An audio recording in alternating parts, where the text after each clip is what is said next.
समय की बात है। एक गांव में एक सेठ और सेठानी रहते थे। उनके एक बेटा और बहू थे। बहू बर्तन मांजकर पानी डालने नीचे जाती तो आस पड़ोस की औरतें उससे पूछती कि बहू आज खाने में क्या खाया है। तो वह कहती कि बासी खुशी तरबासी। एक दिन जब वह बर्तन मांजकर पानी फेंकने गई तो रोजाना की तरह औरतों ने पूछा कि आज क्या खाकर आई है। तो फिर उसने वही जवाब दिया, बासी खुशी तरबासी। उस दिन सेठ के बेटे ने नीचे उतरते हुए उसकी यह बात सुन ली और मन में सोचने लगा, अभी तो यह ताजा भोजन करके आई है, फिर भी इसने दूसरों को बासी खुशी क्यों बताया।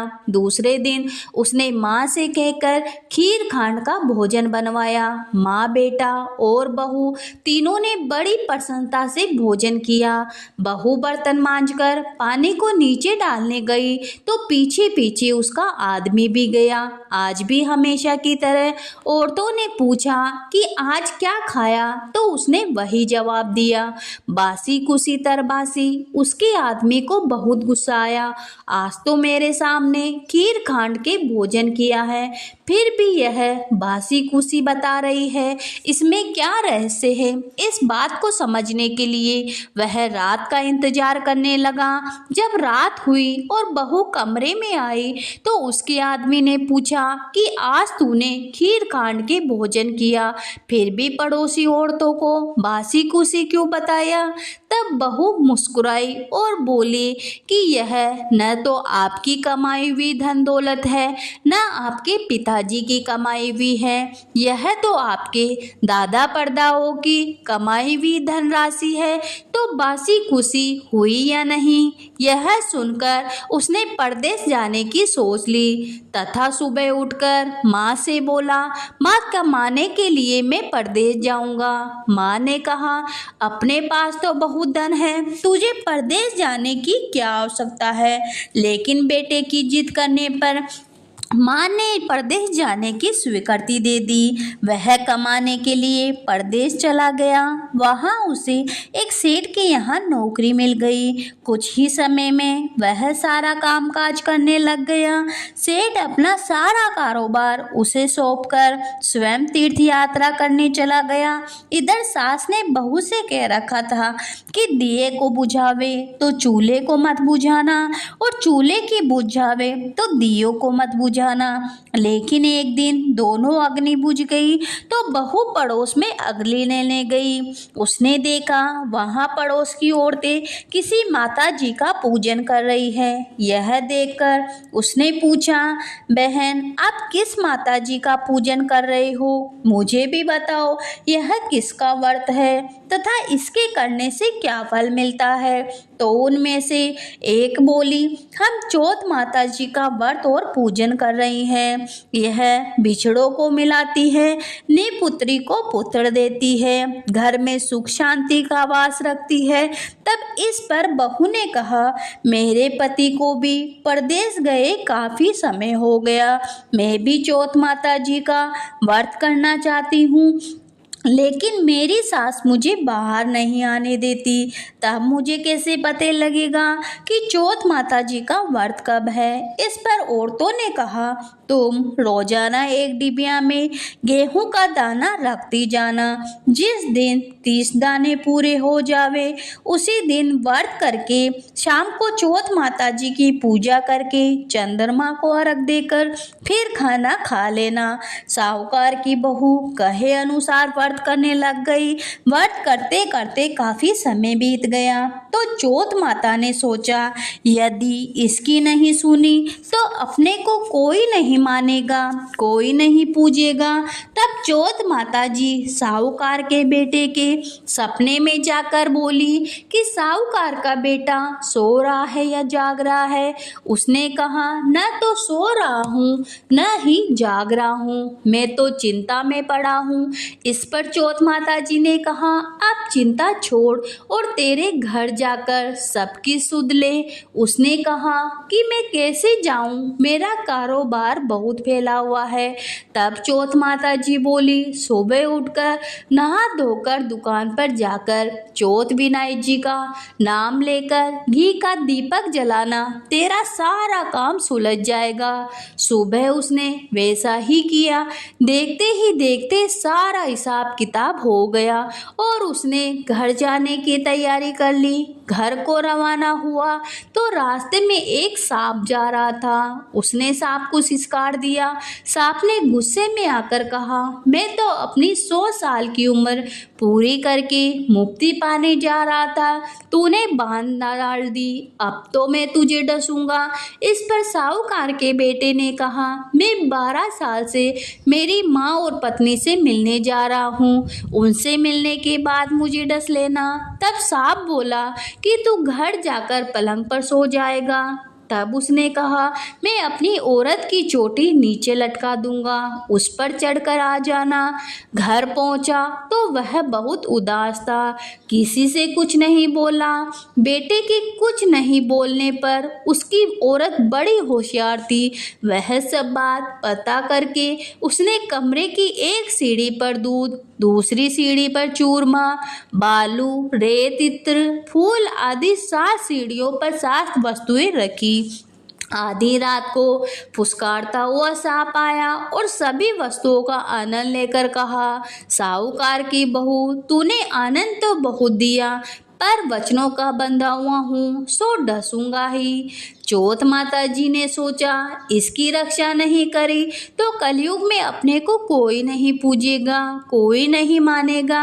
इस तरह चौथ माता तलवार बनी, विनायक जी महाराज ढाल बने और जैसे ही सांप डसने को हुआ उसे मार दिया।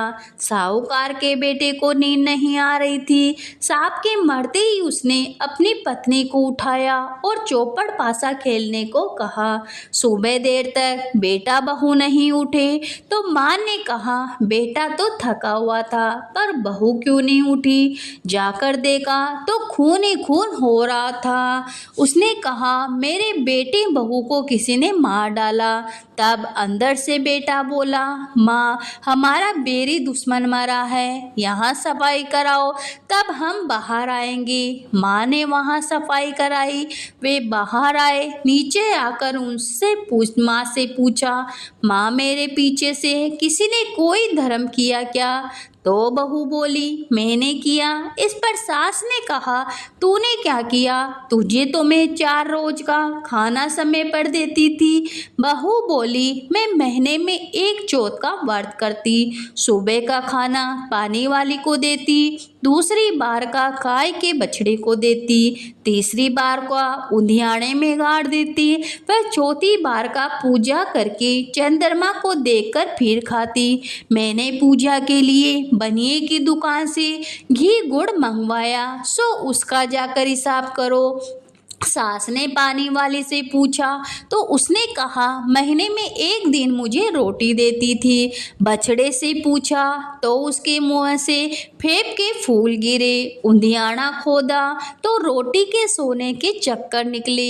बनिए से पूछा तो उसने भी कहा, महीने में 1 बार मेरे से घी गुड़ मंगवाती थी। फिर बहू ने कहा, मुझे अब बैसाख की चौथ माता का उद्यापन करना है। सास बहू ने चौथ माता जी का व्रत और उद्यापन बड़े ही धूमधाम के साथ किया और आराम से सुखी पूर्वक जीवन बिताया।